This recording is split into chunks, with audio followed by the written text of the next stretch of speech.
we'll rummage through the mailbag if we could force a trade for a certain player with realistic expectations, of course. Who would we force the Hornets to trade for? We'll get to that, plus take a look at the 2025 cap table and finish with who wore it best. All today on Locked On Hornets. This is the worst question I've ever been asked because I so desperately... Oh, that's a compliment right there. I know. You are Locked On Hornets, your daily Charlotte Hornets podcast. Part of the Locked On Podcast Network, your team every day. In a minute, cuz we live.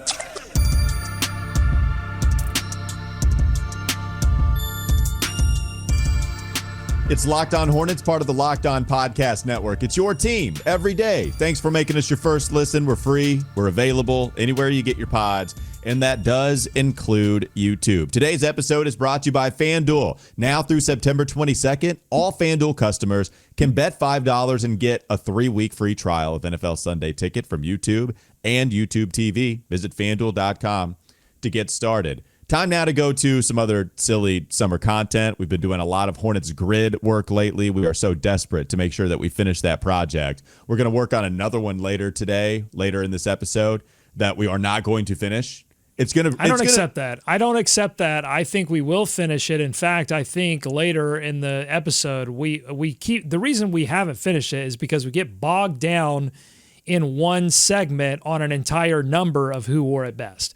So I don't accept that we're not going to finish this. I think we just got to be more diligent about really mowing through these numbers and just make a decision and move on. Well, the early days of doing who wore it best, which was like 2 years ago at this point, we also bogged down because we needed to say the nickname of every single player that we would go through, or we would make one up. It wasn't even a real nickname sometimes. Tommy T with the frosted tips. Yeah, that's what you see on his basketball reference page. All right, there's Doug Branson. You can find him on his Substack, everyhornetsboxscore.com. Listen to me, Walker Mail, WFNZ, every weekday from 12 to 3 p.m. Let's go through the mailbag here, Doug. It's kind of a Sicko Satchel hybrid. Since the Sicko Satchel is yours, the mailbag is mine. I'll share. I'll give you the bag of goodies. What kind of present are you searching for, and what's the question we have for today? Well, everyone loves to talk about some trades, and we've got a question here on trades from at Type J Davos 8297, who asks, if you could force a trade to go through with another team, who would you want to trade for? It has to make sense on the trade machine too. And that's his question or her question. And then I think you and I have added a stipulation to this. It does have to make some sense for the Hornets. Right. Because you could you could go all kinds of fantasy and say, Jimmy Butler and da-da-da-da-da-da-da. But let's just talk this season. What's a reasonable thing that they could do around February to improve this team? Okay. So I have a name in mind. We can try to work something out together. I do too. Okay. I don't know if you want to say it at the same time, is what you're saying? Maybe. Well, let's see. I mean, it might be the same name. You and I have been eerily on the same page this summer, so this could be the same name. All right. You want to do the count of three? Just blurt out. Is it on three or is it three and then we say the name? This is where we get off the same page. There we go. Yeah, that's right. Let's say three, and then let's blurt out the name, and then I can go first with my guy if it is indeed different than yours. You ready? Okay. All right. 1, 2, 3. Cam Johnson. Beef stew. Okay. Oh, different. Not all the right. same name. Okay. Both names we've talked about. I thought it was going to be Cam for you. I really did. So I'm glad to be wrong about that. So Cam Johnson, this is kind of a flashback to the offseason when we were figuring out what the Hornets were going to do with that first round pick. We draft, 6th overall selection. Jeff Peterson has ties with the Nets organization. That's where he just came from to be our head decision maker. So possibly he wants to bring somebody along. You could give up that first round pick and some salary filler. You're pretty much looking along the same lines here to bring Cam Johnson to Charlotte along with Jeff. Big wing, can shoot, helps you defensively, fits in pretty well with everybody else also. I do think that the Josh Green acquisition kind of muddies the waters here a little bit. So because you're bringing in somebody else that you're paying $12 million for, it doesn't prohibit you from going after Cam. I just feel like a likely trade would probably include Josh Green, right? like if you wanted to include Josh, you just have a whole bunch of size. You put Cam Johnson at the 3, Brandon Miller at the 2, rather than Josh Green at the 2. That also helps you out as a tradable contract. So you're only like $10 million off if you include the Green deal. Like I don't know. I wouldn't want to give up on Green like halfway through the season. I don't want to do that, but it would make some sense. If you wanted to keep Green, which is what I want to do, you'd still give up some protected first-round pick. I don't know what the protection level would be. And then you could still get there, right? Cody Martin contract, Vasa Micic contract. You got some contracts that you can get to. So what do you think about a realistic Cam Johnson trade still, and it not including the past 6th overall pick, but including a future first, which is what I think would have to happen in order to get it done? Yeah, it's interesting. You and I both chose big men who can shoot, but they profile differently physically. Cam, a skinny boy, and Beef Stew is, he's Beef Stew. He's Dentis. He's a chunky boy. So they profile different physically, but I think they also would have to come here under different circumstances. For you, I think Cam Johnson comes over in a scenario which the Hornets are competing and they feel like they've got a legit shot and need to do some upgrading to maybe make some moves in the playoffs. Whereas I think Isaiah Stewart, that would be a situation you'd probably be trading Miles Bridges to the Pistons. The season hasn't gone exactly like you wanted it to. There's a little dismantling, and you're able to acquire someone who can help you get more physical, something you desperately need to do just overall, and somebody that's younger, as Cam Johnson's young too. There's also a Tim Hardaway kind of thing you can sprinkle in there for some cap relief. So I think these are two interesting names that we've brought up, but it does highlight that this one thing that we're looking at on the roster, which is power forward, right? I mean, they've got Miles Bridges, he's kind of a 3-4 hybrid. They've got Grant Williams, obviously, and then behind him, then it drops off pretty significantly when you get to Taj Gibson, or just question mark. Since PJ Washington left the team, they've still been trying to answer this sort of depth at power forward question, and so it's not surprising that we've come up with these two names. Well, I mean, and they are, like, I would say they're damn different players, as you mentioned, with them profiling so differently. With Cam, you're looking for a shooter, can put the ball on the deck a little bit, like more of an offensive skilled player, but a knockdown shooter on good to high volume.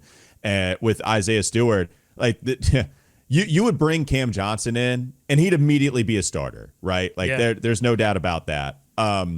With Beef Stew, you got Mark Williams here, and I know you're thinking like power forward more so.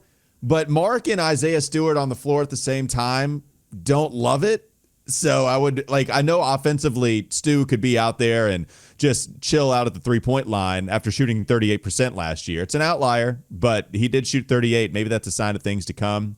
He would help your rebounding, which I know we've seen lack of physicality from Mark. I guess my question is, where does Mark Williams fit in your forced Beef Stew trade plans? Again, I think they sort of complement one another in that Stu can shoot, and he's going to be a physical rebounder. Mark is a good rebounder, but he does it with his length and not necessarily his physicality. And so it would give you – and look, they have high hopes that Mark can shoot too, so maybe it all works out. And Mark runs the floor probably a little bit better, so I think they would work well together. On the floor at the same time, you think they'd work together? I think so. And Stu is a low usage player, so you're not worrying about him taking possessions away from Brandon Miller. And in fact, you're giving Brandon and LaMelo a good screener as well. So I don't know. But let me just reiterate, I don't think that this would be a move that you would make if the season has gone well. This would be a restructuring type move that, again, you could acquire Hardaway Jr., who's an unrestricted free agent next season, and clear like $15 or $16 million off your books that you've devoted into Miles Bridges. So that's what I'm saying. These are different scenarios. I would only force this trade on the Hornets if we've got another lost season, not if they were on the verge of competing. All right, let's continue to talk about the future. Coming up next on the Locked On Hornets podcast. Also, I just love beef stew, and he kills the Hornets. And I'm just a firm believer that when a player kills you, every time you play them, if you can't beat them, force a trade and make them join you. That's very Bill Belichickian of you, just going after Sammy Morris and Wes Welker, basically all the Miami Dolphins players when that was the biggest thing they couldn't overcome. For some reason, the lowly Dolphins would always beat the Patriots, and here we are with the same thing, except now it's the Detroit Pistons. Welcome beef stew. We're going to talk about. I love it. Yeah, there you go. 2025. I love it. What can I say? 2025 cap table talk. We'll continue to discuss the future coming up next. Before we do that, I want to tell you about FanDuel. This episode is brought to you by FanDuel. You've heard us talk about it a lot. It's America's #1 sportsbook, and we'll have something a little different for you now through September 22nd. All FanDuel customers can bet $5 and get a 3-week free trial of NFL Sunday Ticket from YouTube and YouTube TV. Now, we got some NFL action tonight. You don't need it for tonight, but you're going to need it for this weekend. So hop on it, baby. Only a couple days away. Make sure you take advantage of the FanDuel deal by being able to get Sunday Ticket. There with a YouTube TV base plan, you'll be able to watch every regular season Sunday afternoon out-of-market game. All you fantasy junkies, fantasy football, that is. All you need is a Google account and a current form of payment, and you can cancel anytime. Visit FanDuel.com. That's it. Just visit FanDuel.com. Download America's #1 sportsbook. More Locked On Hornets ahead. Before we talk about this 2025 cap table situation, which I think it's an amazing. I'm so glad that Zach Harper wrote this article for The Athletic. He just rained down mana on us by talking about 2025 cap table before the season has even started. I love it. Thank you. So we're going to get to that situation in a minute, but I have one final question to submit to the mailbag because I'm interested in your answer to this question. And the question is this. So, let me preface before I ask the question. So, we've seen the Panthers make 2 Super Bowls and lose both of those Super Bowls. Heartbreakers, both of them. We have never seen the Charlotte Hornets make an Eastern Conference Finals, much less an NBA Finals. Mm-hmm. But we live in a different universe in the NBA now, right? Where we've seen Milwaukee win a championship. We've seen Denver. Long gone are the days where Chicago would reel off 3 and then LA would reel off 3. These Titans are gone, and in their place, we've seen teams that are in cities that look a lot like Charlotte winning NBA championships. So my question is this. If the Hornets could make an NBA Finals, not even win an NBA Finals, but make an NBA Finals, how many Panthers Super Bowls wins would you trade to get the? So wow. If the scenario here is that the Panthers are in contention for a Super Bowl, and you would trade them winning a Super Bowl for the Hornets making an NBA Finals. Man, I don't know about putting a number on it. What I was really afraid of was that you would say just for the Hornets to make the Eastern Conference Finals. I wasn't going to get that sad. We've been pretty sad these past couple of episodes. I didn't want to get that sad. I wanted to set the bar a little higher. So if the Hornets could make an NBA Finals, how many? And really, I'm asking you. It's tough because you're an analyst. You're a respected journalist. So maybe I'm just asking this to the YouTube commenters or the people who listen to the podcast. Go to YouTube and comment. How many Panthers Super Bowl wins would you trade for the Hornets to give me 2 answers, to make an NBA Finals and to win an NBA Finals? How many Super Bowl trophies would you trade for a Hornets Larry O.B.? I think to make an NBA Finals, let's just say that the Panthers, because you got there, in 03, 12 years later. So if we're going every 12 years, you make a Super Bowl, and I'm trading 2 Super Bowls, that means we have to wait 36 years for the next chance for them to win.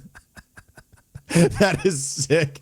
This is the worst question I've ever been asked because I so desperately. Oh, that's a compliment right there. I know. I've never heard one. Oh my God. My work is done, folks. I think I would trade 1 guaranteed Super Bowl. I almost said 2, but if I'm going with a 24-year wait and then I have to win one year 36, I mean, I'm back in a diaper at that time. Like it's old. It's old walkie. So, whew. I think it's just one. I think it's just one Super Bowl win that I would trade. Then we can get back there 24 years later and win. God, that is cruel. But a trip to the finals is a big deal. You would have Eastern Conference. I don't know if I'd trade any. I don't know. It'd be dicey. NBA Finals, I would trade one. That's a big deal. Yeah, I think that. Look, let me just say this. I wept openly at a Super Bowl party when they lost to the Patriots. My producer Katie, my wife, she wept openly when they lost to the Denver Broncos. I didn't speak for a day. I was so mad. Right. Fall on the fumble. Oh no. I would trade 1,000. I would trade 1,000 Carolina Panthers Super Bowls for one trip to the NBA final. Not even a guaranteed win in 7 games. I would trade 1,000 of them. That's how sick I am. Oh man! All right, let's go to the 2025 cap table talk. Let's probably split this up, and what do you know? Who wore it best gets the boot. 2025 cap table talk. Doug, what angle did you want to attack? Thanks to Zach Harper raining down content upon us. Yeah, well, let me just read this. I'll link it if you want to go see the cap situations for the rest of the NBA. But I am going to read this pretty verbatim here because it's just a small blurb here on the Charlotte Hornets. Not a big surprise. The Charlotte Hornets only getting a small blurb. Here's Zach Harper. There are not many franchises that look to have the choice of whether to use cap space or stay over, and the Hornets are one of them because of a team option that they have on Vasiljevic, Trey Mann's restricted free agency, and non-guarantees for both Cody Martin and Nick Richards. The swing factor may end up being their 2025 draft pick, but as of now, the choice looks to be roughly between $21 million in cap space plus the $8.8 million room exception, or they could stay over the cap, which would allow them to retain players using bird rights, plus the $14.1 million non-taxpayer MLE and $5.1 million biannual exception for new additions. So the Hornets have Walker. They have some flexibility, according to Zach Harper and according to the cap table. Should make for an interesting offseason. It's just really quickly, I think to me, this goes in line with a lot of what we've been talking about this offseason leading into this season, which is that for what feels like the 15th season in a row, the Hornets are very much in a show me year as the ownership and the new general management look to see what they have and what they don't have before they make a significant call on the direction of this franchise. Well, and this does kind of, go in line with a conversation on the Hoop Collective. I didn't listen to the pod, but I saw this on Hornets Reddit with some quotes there from Tim Bontemps and Brian Windhorst, where they were talking about the situation, the scenarios the Hornets could find themselves in. Bontemps says, I think a year from now is when the question about does Charlotte start to take a step forward really happens. Yeah. Windy responded, that's probably the way to go. And the Hornets are, in this graphic shown, the Hornets are in last place in that tier with potential tankers. And we saw this from Zach Lowe when he had the write-up about the Hornets too. And he likes what the Hornets have done. But he's saying the Hornets could find themselves in a scenario where they openly attempt to lose games if they're winning a little too much. The Utah Jazz was the example, right? And I can understand it. So with this cap situation, I don't know. It's interesting because I feel like if you were to try to go win, like using some of the cap space, you got to pay Brandon on the horizon. You got to pay Mark Williams on the horizon. If theoretically your core works out, at that time, Miles Bridges is probably coming off of the books. You could probably trade him. So if the core can core, if it can really be your future, then I feel like they're in a pretty decent spot to, ride this season out. If it means they win, great. If they lose, they'll get another high draft pick. And then the next season after that, that's when they can start to really think about the future with hopefully these guys figuring it all out with one another. So you mentioned winning too much, and I think that's really interesting because they could win too many games in the sense of like not that they're winning so much that they're going to be playoff contenders, that they're winning too many and that they're staying in the sort of middling, maybe right on the cusp of getting the play in or just several games back of being in contention for that number 1 overall selection. Or I think another alternative is that they are winning a decent amount of games and maybe hovering right below 500, but they're doing it in a way that doesn't look very sustainable, like it leads to playoff success. Maybe they're not. The defense hasn't translated from Charles Lee to these guys, and they're winning a lot on just the back of Brandon Miller's ascension as an offensive player with a healthy LaMelo playing top-notch offense. But you look at it and go, well, they're missing whatever that thing is that they're going to need when everything ramps up in the postseason. They don't got it, and they look like they're on their way to another blowout in the play-in, even if they are sitting maybe even with that 7-8 kind of seed where they're going to be a higher play-in team. Then I think you start to reevaluate some things there too.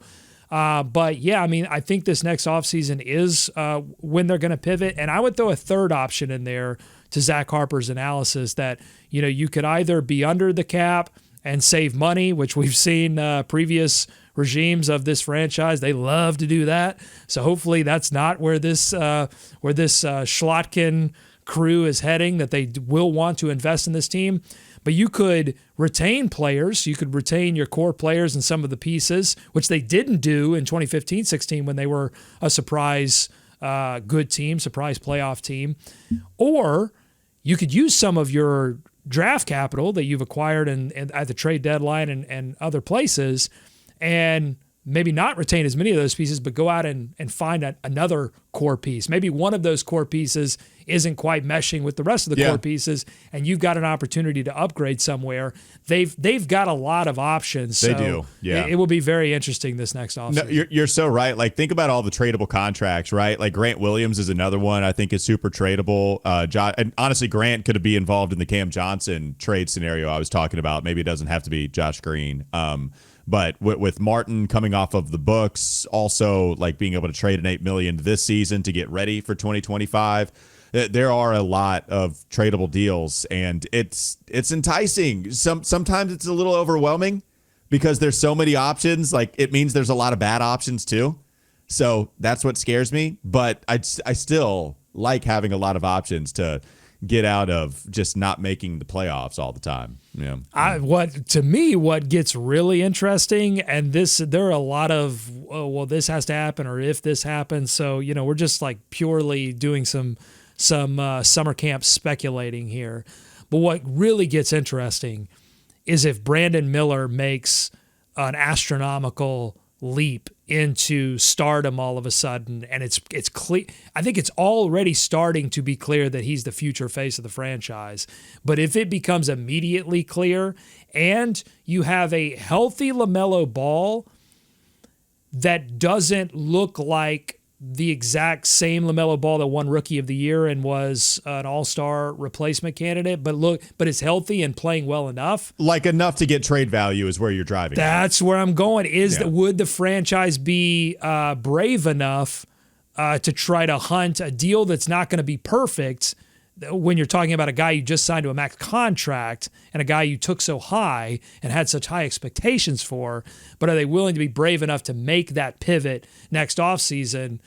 That's where things get interesting. But I don't think you can do that unless you are dead sure and have seen the evidence of Brandon Miller, future All-NBA level player. They have a couple of extra picks. I think they are prepared for a lot of different scenarios, man. That's what's nice, to be prepared, to have assets, to be able to get out of deals. It's a dream. It's weird.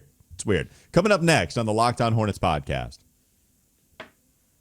Who wore it best? Are we really doing this? I think we're going to get to it. Okay. All right. Sounds good. It does not get the boot. Who wore it best? Coming up next. Who wore it best? It's been an ongoing joke for 3 years that we just can't quite complete it. I don't know what number we're on. Doug is going to give us all that information. What I do know is that we have to add another number to the list. Oh, God. It's not going to end. Number 67, Taj Gibson, is going to be wearing that number this year. And yes, it is the only time a player has ever worn the number 67. It's also the third largest number anybody has ever worn in Hornets history. Arnaldus Kuboka wore 98. He wore it best. He did wear it best. And so who was the other one on this list? Sam Purley gave us this nugget from Hornets.com.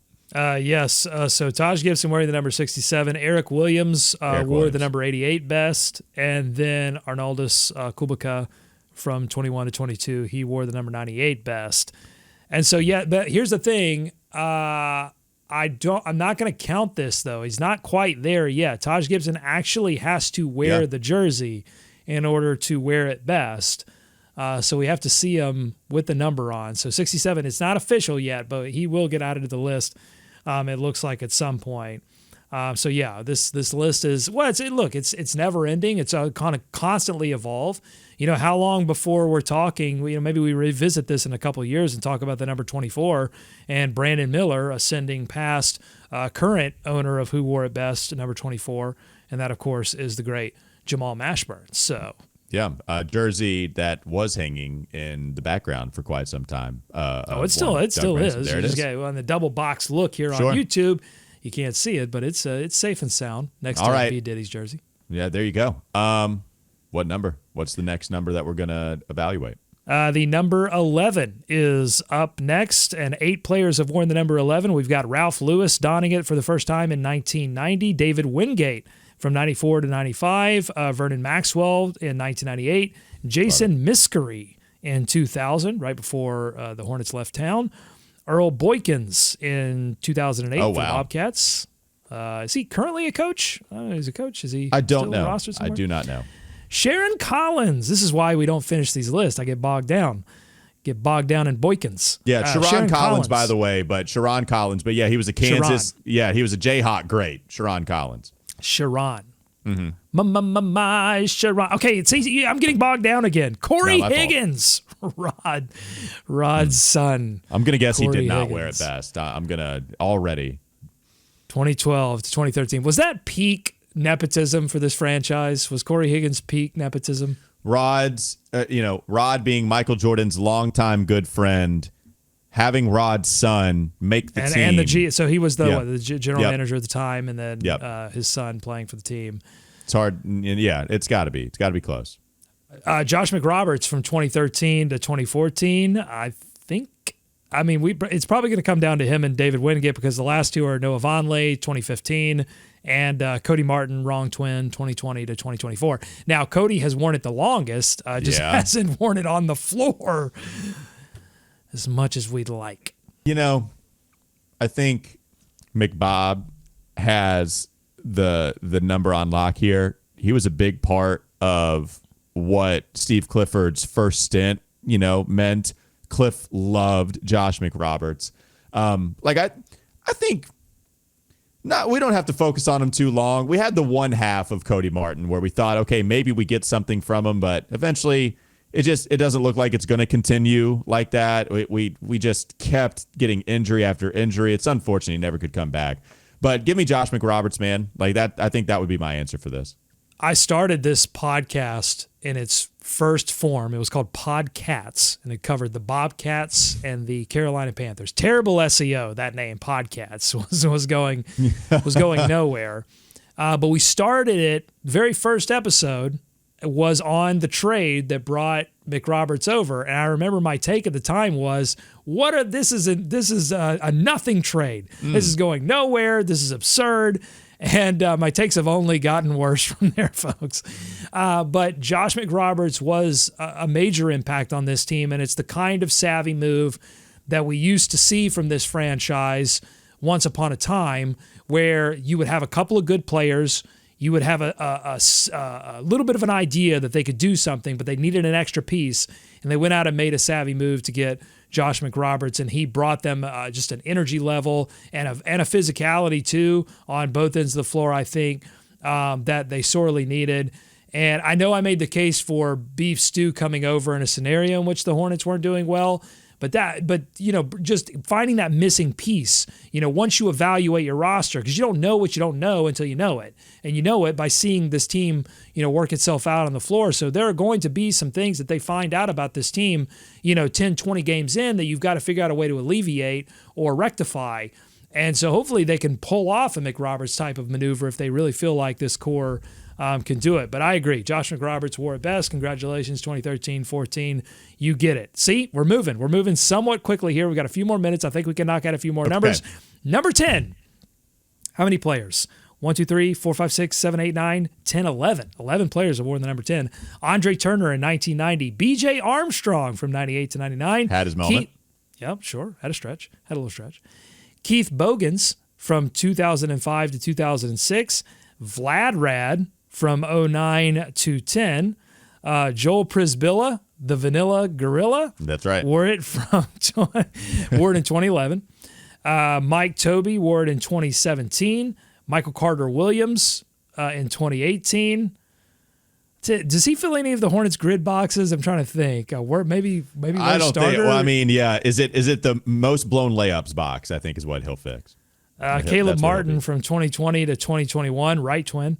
Ish Smith 2022. Svi Mikhailuk, SU Svi, wore the number 10 in 2023, and then Amari Bailey in 2024. Okay, man, that is a tough one. I think the name that stuck out the most early on, I don't even know what stuck out the most. I can't even remember it. Like B.J. Armstrong. Beach. I mean, he had his Michael Jordan moment, but it's a little purple shirt guy-ish because he was talking trash to Michael Jordan, and then MJ didn't allow the Hornets to win another game. But BJ did hit a critical shot in, I believe, what was game 1. You get to see Michael Jordan reading the Charlotte Observer in The Last Dance. There's Rick Bonnell's photo in his column that he had just written, and that was because of BJ. But when he talked trash, you also got to see Michael in the locker room swinging that bat. See, everybody wants to talk trash when they're up, but nobody wants to talk trash when they're down. So, I mean, just for even the vibes off of one of the biggest sports docs of all time, maybe B.J. Armstrong has to be the answer. Yeah, I'm looking at these stats. I mean, they're not overwhelming. I'll tell you that much. They're not. I mean, 97, 98, he averaged 3.9 points per game, 2.3 assists. I mean, all games off the bench. Did shoot 51% in that 97, 98 season, and didn't shoot very well from 3. This is a tough one. I do remember B.J. Armstrong playing, and those were decent teams. Yeah. Because, look, I mean, this is not a great crop here. I think it might have to go to him. So it's little bit by default. It's underwhelming stats, but a big time moment in a playoff game, a playoff victory against Michael Jordan, against Caleb Martin, who probably had better stats. SU Svi, who had like his 15 game sample at the end of his lone season with Charlotte, against Keith Bogans with the Bobcats. Like, yeah, it's rough, but I choose the moment. That's what I choose. Yeah, I'm trying to look at Keith Bogans. I mean, started 9 games, played in 39 and 05-06, averaged 8.7 points, 9.8. Yeah, but didn't have a moment, like you said, and play on a playoff team. I'm going to give it to B.J. Armstrong again. I think we can get one more. All right, let's do it. We're mowing. We're doing a good job here, folks. Let's see. So number 9. 14 players. This would have been the most, I think, before someone helped break it open on another. Yeah, number 12 is 15 players. So 14 players for the number 9. Kevin Lynch, 92, 93. Willie Burton in 99. Dale Ellis. What does that do for you? Does that tickle you? Dale Ellis? I forget the nickname, but I do like Dale Ellis. 2000. Doug Overton in 2001. Always down for a Doug. George Lynch, got a Kevin Lynch and a George Lynch. George Lynch in 2002. Broadcaster. Jamario Moon, do you remember his nickname? No, but I remember him being a former Harlem Globetrotter. It's Apollo 33. Yeah, it's so God. That's a good one. Moon. But it's unfortunate that his number wasn't 33. It was number 9 here with the Hornets, but oh well. Gerald Henderson, 2013 to 2015. Aaron Harrison, 2016 to 2017. Oh, there's some sicko names coming up, folks. Just gear up. Aaron Harrison, 2016 to 17. Mango Mathiang, 2018. Tony Parker, 2019. Billy Hernan Gomez, 2020. Brad Wanamaker, 2021. Number 9 might be the sickest of the numbers that we've done so far. Teo Maladone, 2023, 24, and Davis Bertans in oh my God. 2020. This is 9 is the sickest number. 9 is vomiting. 9 has alcohol poisoning. 9 needs to be rushed to the emergency room as quickly as possible. Pronounced dead on scene. That list of names. It's pronounced dead on scene. The number 9 is. The names. This one's tough. I need to have this in front of me. I'm gonna go the names that stick out to me. Like Brad Wanamaker was the first in-season trade Mitch Kupchak ever made, and it was for cash considerations. Love it. I don't know who sticks out to you. I think it's Hendo. I think it's Gerald Henderson. Just in pure production. It is. Like obviously everyone wanted him to be more at a position and shooting guard that the Hornets, have traditionally been terrible at. He was not a crazy high pick, but just in a long line of lottery picks that didn't necessarily work out. Also a broadcaster, by the way. 2 number 9s that turned into broadcasters for the Hornets that got that job, that seat next to Ashley Shamity for a moment. Gerald Henderson and George Lynch did, so that's interesting. I think it is Gerald Henderson. It's really not that hard. I just got lost in the sickness of the number, but it's got to be Gerald. You know what's interesting? I just said there. Well, so he changed numbers. That's part of the problem because he was 2009. I don't know what. Let's see, what number did he wear then? He started with a 15, which eventually went to Kemba, and he took the number 9. So in those seasons, let's see, what were those? So what did I say? What years did I say he was the number 9? So 23-15.